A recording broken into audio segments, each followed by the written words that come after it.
Il vient de se passer une chose très grave entre Donald Trump et Volodymyr Zelensky. Pour ceux qui n'ont pas suivi, Volodymyr Zelensky, il est à Washington avec Donald Trump pour trouver un arrangement pour mettre un terme à cette guerre qui se passe entre l'Ukraine et la Russie, d'accord? Le problème, c'est que Donald Trump s'est fâché, a invectivé en plein direct Volodymyr Zelensky en lui faisant comprendre que c'est soit il fait ce qu'il veut, soit il fait ce que Donald Trump veut, soit il se débrouille.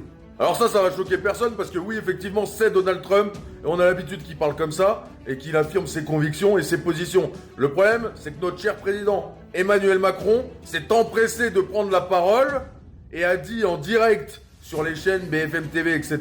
Il a pris position directement contre Donald Trump en défendant, comme d'habitude, Volodymyr Zelensky et en disant que le peuple agressé, c'était l'Ukraine et que l'agresseur, c'était la Russie. Alors le problème qu'Emmanuel Macron ne voit pas, c'est que c'est pas lui qui va morfler après ses annonces, c'est encore le peuple français, c'est encore les artisans français qui vont vouloir exporter. Et je peux vous dire un truc, c'est que Donald Trump, dans les jours qui viennent, les droits de douane, ils vont piquer. Je vous le dis, il va nous faire mal et ça va durer longtemps. Il y a un moment donné, faut choisir son camp, faut arrêter le cinéma. Si vous aviez eu envie d'aider l'Ukraine au maximum, fallait envoyer le maximum.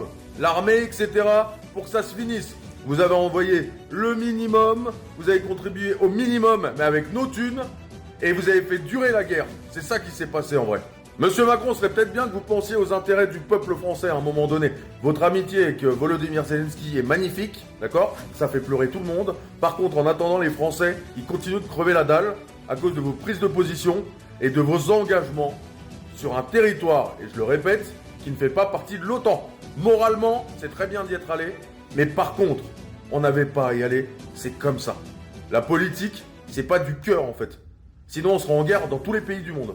Il vient de se passer une chose très grave entre Donald Trump et Volodymyr Zelensky. Pour ceux qui n'ont pas suivi, Volodymyr Zelensky, il est à Washington avec Donald Trump pour trouver un arrangement pour mettre un terme à cette guerre qui se passe entre l'Ukraine et la Russie, d'accord?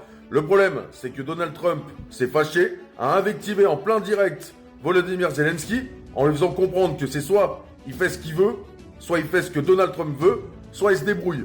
Alors ça va choquer personne parce que oui, effectivement, c'est Donald Trump et on a l'habitude qu'il parle comme ça et qu'il affirme ses convictions et ses positions. Le problème, c'est que notre cher président Emmanuel Macron s'est empressé de prendre la parole et a dit en direct sur les chaînes BFM TV, etc. Il a pris position directement contre Donald Trump en défendant, comme d'habitude, Volodymyr Zelensky et en disant que le peuple agressé, c'était l'Ukraine et que l'agresseur, c'était la Russie. Alors le problème qu'Emmanuel Macron ne voit pas, c'est que c'est pas lui qui va morfler après ses annonces, c'est encore le peuple français, c'est encore les artisans français qui vont vouloir exporter. Et je peux vous dire un truc, c'est que Donald Trump, dans les jours qui viennent, les droits de douane, ils vont piquer. Je vous le dis, il va nous faire mal et ça va durer longtemps. Il y a un moment donné, faut choisir son camp, faut arrêter le cinéma. Si vous aviez eu envie d'aider l'Ukraine au maximum, fallait envoyer le maximum. L'armée, etc., pour que ça se finisse. Vous avez envoyé le minimum, vous avez contribué au minimum, mais avec nos thunes, et vous avez fait durer la guerre. C'est ça qui s'est passé en vrai. Monsieur Macron, serait peut-être bien que vous pensiez aux intérêts du peuple français à un moment donné. Votre amitié avec Volodymyr Zelensky est magnifique, d'accord? Ça fait pleurer tout le monde. Par contre, en attendant, les Français, ils continuent de crever la dalle à cause de vos prises de position et de vos engagements sur un territoire, et je le répète, qui ne fait pas partie de l'OTAN. Moralement, c'est très bien d'y être allé, mais par contre, on n'avait pas à y aller, c'est comme ça. La politique, c'est pas du cœur en fait.